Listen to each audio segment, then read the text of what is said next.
নমস্কার, আপনারা দেখছেন সংবাদ টুডে। জয় ইস্ট বেঙ্গল। সুপার কাপে যে নতুন ইস্ট বেঙ্গলকে পাওয়া যাবে একথা অনেকেই বলেছিলেন, আর গত বুধবার আমরা বলেছিলাম ভাগ্য সাহসীদের সহায় হয়, আর সেই সাহসী হচ্ছে ইস্ট বেঙ্গল।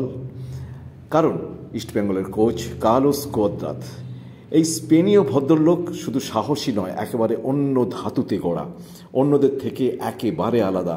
ইনি লিফটে ওপরে ওঠার মানুষ নয়, ইনি সিঁড়ি ভেঙে ওপরে ওঠার মানুষ। ইস্ট বেঙ্গল জনতার মতোই তিনি হারতে ভালোবাসেন না, আর হারতে কেউই তো ভালোবাসে না, কিন্তু কেই বা হারতে চায় তাই ভালোবাসেন না। কিন্তু কার্লোস কোয়াদ্রাত হার থেকে শিক্ষা নেয় এবং অন্যদের শিক্ষা দেন।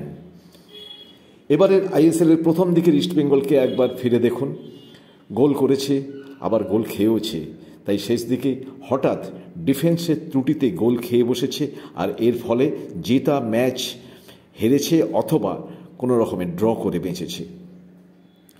কোয়াদ্রাত ডিফেন্স নিয়ে এরপর রাতের পর রাত ভেবেছেন, বিনিদ্র রজনী কাটিয়েছেন কীভাবে ইস্টবেঙ্গলের ডিফেন্সটাকে ঠিক করা যায়। ফুটবলারদের মধ্যে গোল না খাওয়ার মন্ত্রটা তিনি বুনে দিয়েছেন ওইখানেই, আর এরপরই ধীরে ধীরে রূপান্তরিত ইস্টবেঙ্গল ডিফেন্স। কথায় আছে, ম্যাচে জয় পেলে পরের ধাপে ওঠা যায়, আর ডিফেন্স দুর্বোধ্য হলে চ্যাম্পিয়ন হওয়া যায়। মাঝে মাঝে মনে হয় ইস্টবেঙ্গল কোচ কার্লোস কোয়াদ্রাতের মধ্যে কি এই ছিন্নমূল ব্যাপারটা আছে? থাকলে কোথা থেকে এলো?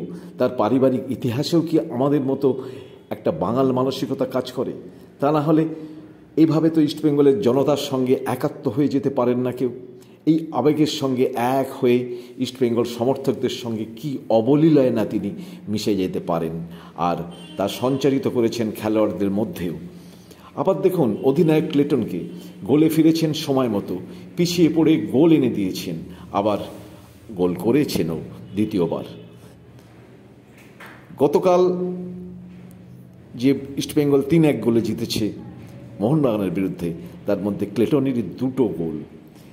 আবার ক্লেটনের সঙ্গে যোগ দিতে আসছেন আর একজন। এবার তাই ইস্টবেঙ্গল ফরওয়ার্ড লাইন একটা অন্য জায়গায় থাকবে। আসছেন ইয়াগো ফালকে। কলিঙ্গ সুপার কাপে ফালকেকে পাওয়া যাবে না, এটা ঠিক, কিন্তু পাওয়া যাবে তো আইএসএলে, যেখানে ব্রাজিলিয়ান ক্লেটনের সঙ্গে যোগ দেবেন স্প্যানিশ ফালকে। একেবারে জোড়া ফলা। ক্লেটন থেকে সুপার কাপে মোহনবাগানকে 3-1 হারানো, এরপর তো ইস্টবেঙ্গলকে গোলের মালা পরাবে। তাই তো মনে হচ্ছে একেবারে ধুম 3 চলবে। একই সঙ্গে ইস্টবেঙ্গলের সমর্থকরা এখন জোড়া স্বপ্ন দেখছেন, সুপার কাপের সেমিফাইনালে জামশেদপুর এফসিকে হারিয়ে ফাইনালে পৌঁছে যাওয়া, তারপর কলিঙ্গ জয়, আর তারপর আইএসএলের লিগ টেবিলে আরও সামনের দিকে এগিয়ে যেতে হবে ইস্টবেঙ্গলকে। আর সেই চেষ্টাই করে যাচ্ছেন কার্লোস কোয়াদ্রাত তার বাহিনীকে নিয়ে। অন্তত 6-এর মধ্যে থাকতে হবে। আপনারা কি বলবেন বন্ধু? হ্যাঁ, মতামত জানাবেন, অবশ্যই জানান কমেন্টস বক্সে। আর এখন এই পর্যন্ত, আর আপনারা ভালো থাকুন, সুস্থ থাকুন।